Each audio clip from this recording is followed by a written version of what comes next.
Hello. Hey, friends. Welcome to episode 4 of the Christian Women Business Builders podcast on the Multiply season.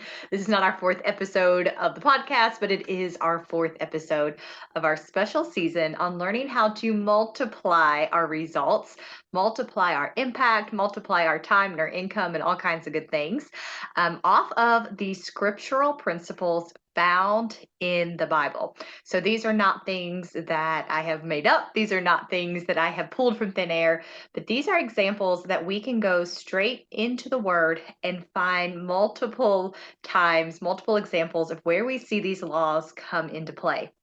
And we're doing this so that we can make greater impact in our businesses for the eternal kingdom. It's not about making more money. It's not about selling more gadgets. It's not about being the best, coaching or best coach that ever coached. It's about having that eternal impact that we are meant to have. It is about reaching lives, making disciples, calling up and equipping the apostles.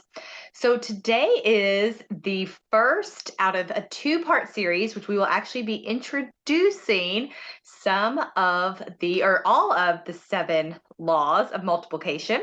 If you haven't caught the past episodes, go and listen to the first 3.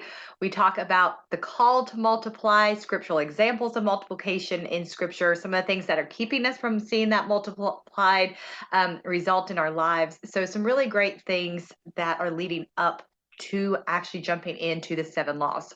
Now, today we are going to cover the first 4 laws, and then we will be covering the final 3 in episode 5.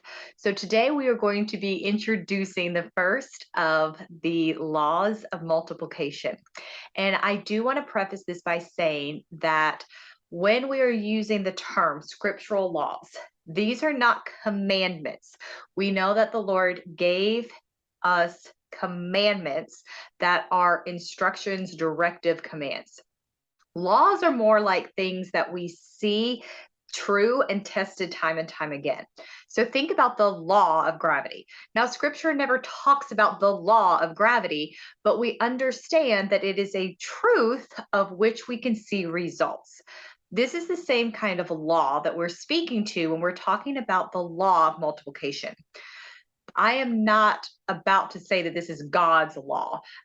If it doesn't state it clearly in scripture, I don't want to put those parameters around this. But I do want to say that when we go to scripture and we see the cause and we see the effect, that there are certain things that tend to almost always be true. That is a scriptural law. If you do this and you follow this command, you receive this result. That's the kind of law we're talking about here. So the first of these laws is the law of the seed. Think about a seed like you put in the ground. Now, the law of the seed states that in order for us to be able to multiply, we have to be given something. We have to have something with which to create an increased return. We talked about that we can't multiply with 1. If we multiply 1 with anything, it's the same as we started. You have to have greater than 1 to be able to multiply. And when we take that and we turn that into the scriptural idea of seed, we're told that the Lord gives seed to the planter for bread and for increase, for bread and for, I'm trying to think of the exact word, for bread and for growing, essentially. Okay. So we can't eat all of what we've been given. If the Lord gives us a great, a financial blessing, if he gives us an idea, if he gives us a relationship for us to steward, we can't just use it for ourselves. If we consume all of our seed, we don't have anything to plant for multiplication. That's a really important point to get here. I know so many business owners struggle because everything that comes into their business is consumed. They are not taking part of that seed and investing it, planting it in good soil so that we can see that increased return. Now, we talk about more about each of these principles in the book Multiply that will be coming out in about a month. So make sure you click on the link, get on the launch team so that you can help make that a success. You can get first access, discounted rates, all of that good stuff. So check that out. The link's in the comments because we go deeper into each of these principles. But the important thing to remember is we have to have something to start multiplication with. That is our seed. There's lots of scriptural examples about the seed being planted in good soil and bringing that 30, 60, or even 100-fold return. That's the kind of multiplication that we are holding expectation for when we follow these laws. Now, the second law is similar to the idea of planting a seed, in that this is the law of stewardship. So if the law of the seed states that we have to have something to plant in good soil, the law of stewardship says we have to be a people, a person that is able to tend the seed well. I am a novice gardener at best, but I enjoy gardening. And I know what happens when you plant a seed in good soil and leave it. There have been summers where I have had babies or have gone on vacation or just kind of neglected my seeds.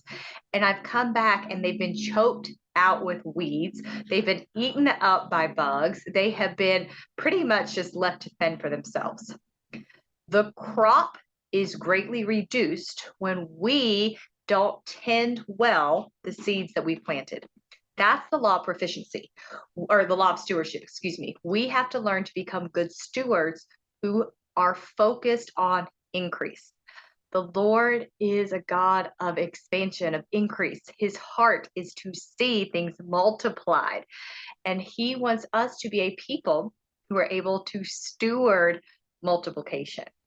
This is where we go into the law of stewardship.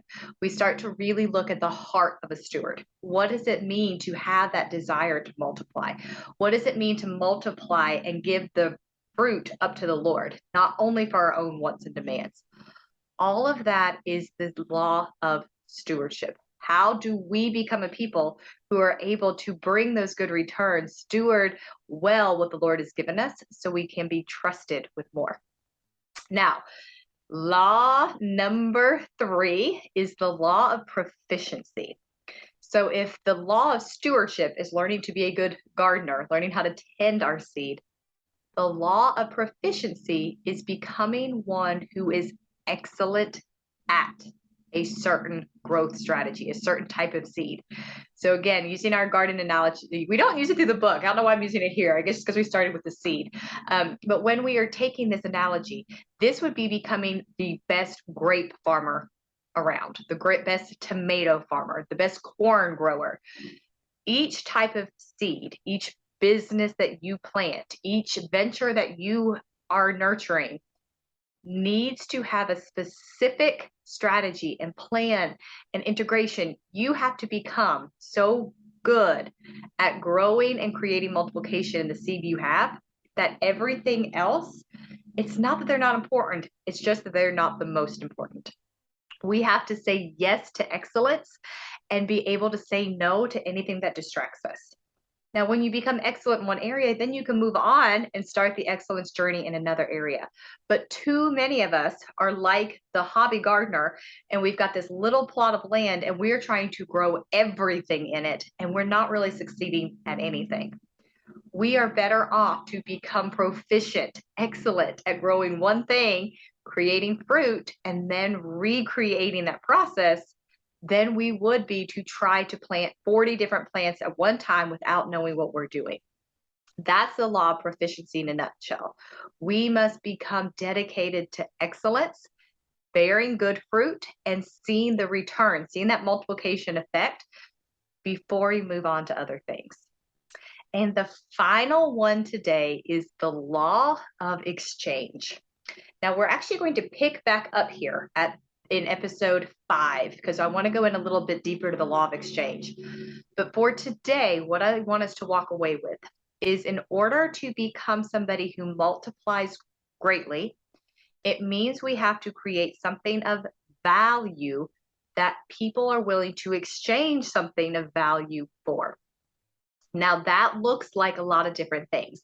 In biblical times, that looked like growing crops, or having livestock, or having a skill set that was very valuable. In today's day and age, that may look like creating an offer or a product, or something that really benefits people's lives in exchange for money. Whereas in biblical times, there was a lot of bartering, a lot of trading, a lot of actual money didn't exchange hands. In today's day and age, it does. So the law of exchange is not reliant upon money, but I want us to understand that money is a form of exchange in today's day and age. So when we're talking about exchange, the more people we can reach and the more value that we provide, the greater an increase in multiplication we're going to see. That is really important, as this book is it's framed for an entrepreneurial spirit. Now, it can be applied to any area of life, but it's framed for the entrepreneur to be able to create greater impact, greater increase, reach more people with what the Lord has for you.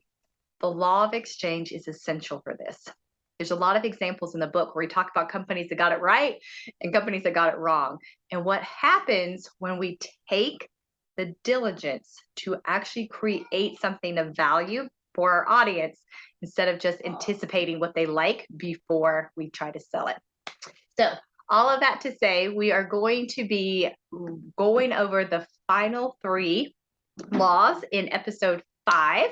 And then we're going to be actually hearing some interviews from people who have had this multiplication effect in place. So we're going to be hearing some testimonies, and we will be wrapping it up with an invitation to join us for a special kickoff event of the Multiply book, which I'm super, super excited about. So make sure you register to get on that launch team email list. And we'll be sending more information out in the next couple of weeks. And I would love to have your support as we get this message out into the masses and into the marketplace. All right, many blessings on you, and I hope you have an incredible week. Make sure you catch us for episode 5 as we finish up the 7 laws of multiplication.